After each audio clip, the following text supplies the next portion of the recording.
Ia o loo ngoa o witi langa vale ia o te sau mai poutasi whaleali. Ia o le longa ongo ngi malanga.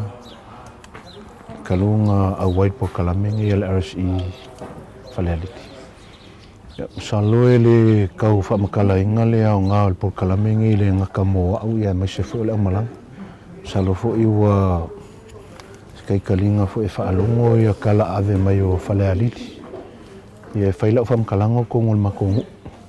Kai mia o le iai le malanga i kongol makongu ia e koe kikia se i penga o le lua ainga iai ka avale. O whale fo i ma kua ilonga o ngā ula i mai whale whausanga fōua i le keimingi. Ia kilo le i le vai kaungi ma le keimingi. Ia o ngale pingi o le whamakalanga. O le kele au le sikianga ma le kulanga sikia le i o rangu o mafua mai o ngā o le ngaluenga whaavai keimi wai pe o le amakanga mai ngal po kalame. Ia pe sa ave al whaamua mua i ka mai ki poutasi. Ia so o koe le mwhale alili ia se i o mea keimi o le ua whaasafua le along ke lenga o le au ngā keimi. O le kele whu o ka mai ki o lo au wai po kalame. Sa le i mau ngā luenga. O paule ngā luenga sa mua o le whai o le maumanga. Ia o ngā o singa se lengi whaakauwa. Ia o le keimi nei. O la kou ia le ua whai ma au ngau au kei a inga whaalangolango ia i le kupe maua. Whaalawe lawe ia e maise o le ki ngā inga o ainga o laua mawhai e lisi ngā whai le whale fau. Sa le i mawhai e kākale whai ngā luenga o ngā whaakinga. Whaakaul ka avale. Ia ma mea uma whaapenga. Ia salo i kele aku la fongo o wal kele aku la fongo le murka i makai ka ingai whale alili o kula fongo fo ia i lalo le policy o le RSI. Pe o le mea kau awa malosi. Ia o le mea fo i lero lou moe ese mai le whale apikanga. Ia o lou awai aku i whale kalapu ma mea uma. A o kula fongo ai kukongo le mākou loko i whale pūlenga o le loku. A ele loku pe i lau whasalanga. A ele loku le sa ia e ke sala fo. O mea umai kongo le awale le leo le whale apikanga malonga saunga le mu ai maise o soifua malolo i. Ia o whasalanga nga. Mai e whaia fo isi whaamafa mafa o whasalanga. O le whai o se whaamakalanga fo ili le whaongo kupo le vesi. O lou o le fusu mea o mawhapenga i o ngai kula fongo ngā leu whaopopo e whale alili kongo langa. Ia e fsosoangi fo i kula fongo i lalo le RSI. Ia wālawa le solonga leo le mako polkalami. Ai maisiala pe ave whaamafa ngai le loko. Ia morsi la fiere kau whaamakala inga o le kere o ka makinge e se ase hau se loko. Au ingei. O la kouai e mua kau wala awale abu ka avale mo fia o le loko. Salo e o le awari i fau ia i le koa i koa umai e whaingkanga i loa mai kau o la ko winga ma o ngā kei mua o le whako a maafuka i mongi a maafuka i Samoa. Ia ngā o singa kaimi o le aso. Au ingei o le ua maafuka i le aso a koa. Ia ke lea suinga wa ia kaimi e fo ia kuai wa umal malanga wa pio le aunga le rufsili. O le mea mua la o le usika. Ia o le lua wa ka wa ia walu le loko. Wa pio ie peisa ile si filfilinga. La laula ko wo mai maola ingei. Fo ila i Samoa ma mamoli aku le wheau. Ia o le au ngafunga o le songa o ngafunga e waku makau i ainga.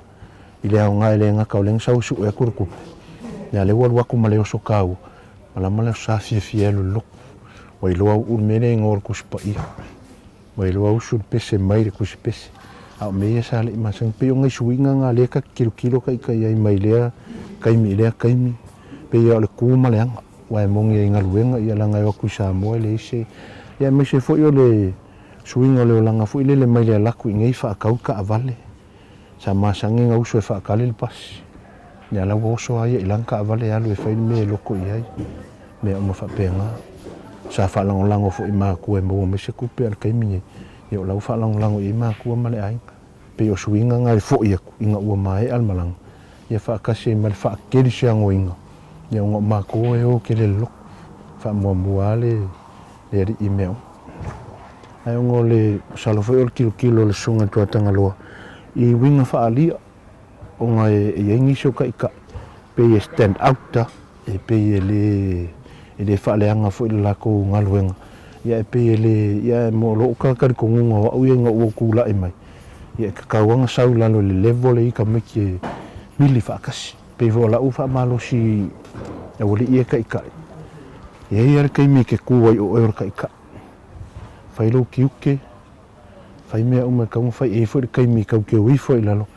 Ka ko mai kas. Ia mal fa malo si ia e kau vo ilaunga kilo mai ka mai. O la kala fai aku. Ia mua la kai e fai ma fai kai. Pe o le nganga fu le leader leads by example. Pe o le singa ko mai ma le singa ngava. Ia ai mai sia o le alofa ma le wa mongi o mako fa salanga me o mai pe o ko fo il kala ku. Kai mia ku poile fa fikauri ave lo fa salanga. Ia lua e ki o e ko o nga ko sa we ia kai me fa mangalo e fo kai me fa mai. Ia male o la wa fa kuanga pe fo sa ngongi siuso. E mongi le leia le o mai sa mo le o masi o se me ma kwa fainga kakele. Ile se lua va yaso ia pol masinga mo le kau o mai ngai ko kongo fo ile leo. Wa sa wa ka me kiki malona fa se no manga o longa ka kongunga e ka ke loa kwa kai mi fo ile le lef ko ai ka ngu. Fa ia ko se kala e fainga kanga kalia fo ile le. Ia e o le nganga fo ile le e alu pe lalo ma kawa ngau ma fai vo se fa mkalanga inga ia ngau le loko kami ia fa makala lo ia ka ko kasi manga ngau ka ko fa ngau kasi lo ka ko kama kasi lo ka ko kinga kasi fo ka ko kami la fo ia fa ia ko i mausali ia ma ku le so kanga ia wa silafia o sa vai o le fanga loa o le fale la kai o le fale ali uma ia ale wa fa ia kar kong fo ingi se uso e makukua ku ia e ave ele e ka kelo fo ale nganga fa nga inga pe fa pe se me ku pe yang o fa ku ke mo sola a o ke mo kelo ka ngo ku fa ka o ke kuwa a o for ke mo kelo ka ngo sa la lo le level ye mix fa ka se makama ye o ke mi fo nga e o kasi leo au nga fo el ma ko pol kala mem fai fo nga fa so ma ku fa ku ni si fo uso ya me sia o le nga ka ni so uso malanga fa vai kai ya me se fo yo lo kausa ilia se fa ngo a fo ilo fa kalanga i fa le ali kai mingi ko fo e ko sa mo o ka sei pe limas fulo ngo le ya ngo kai mingi a lo kilo il ka ngakala i por ko se lau mon ku ia ulai ola ua fa kuanga e pe fo ia nga faila fanga o le vango se mele mo fa alu e pe longa la ve fa mkalanga ke no sol me la yo fa so song a ele nga fa kia fa so song ai siri lo wat e de iso wa vango e de nga fo po kala me mo a fa ke mo le vango a wale o lo lima langa e ke me pepe e mamu ia pe ku fo no lo kalinga langa sa vidi ma ave ia pe aso i lo wala ngai kai me moku ala fo kuanga a mo wala mo ku sa o le ba le faku ma le mama and it will stay there forever sama ia salole belngi ia mo e mo le ko kele lo fa ngai ma ko ai ngai sa mo mai se le ko lua ma le fa ngau ia o au ai nga uma ia ai mai se le o le lo fa ngai sunga ko ka ngalo o le fa kamal ngal ngi por kala wa ka kawang fa kia ia o nga avango ale au mawangi o la wanga kala ka maki awangi ngalo le sungal ko ka ngalo wanga le ko ka nga ele mawa sa ka val fo o le finga o malo ko ka ngalo ya le sa ilinga o avango e nga le nga mawa le ele mfailang fa ngalo langa no nga le le auso ya me se volo ka nga ka fa ka wa kai mi vo kula e me fa ko miki pe ya wa ave fa mo mo e me uma ya pe yo le nganga ya me se fo yo wo me ma sangi o so mfainga mai mo man ngi yak ya mo le ku fa ma lo man fa kai mo le fo yo lo fa anga mai ya fa le alili ya mo o ko uma alo fa te fa le alili ya o ko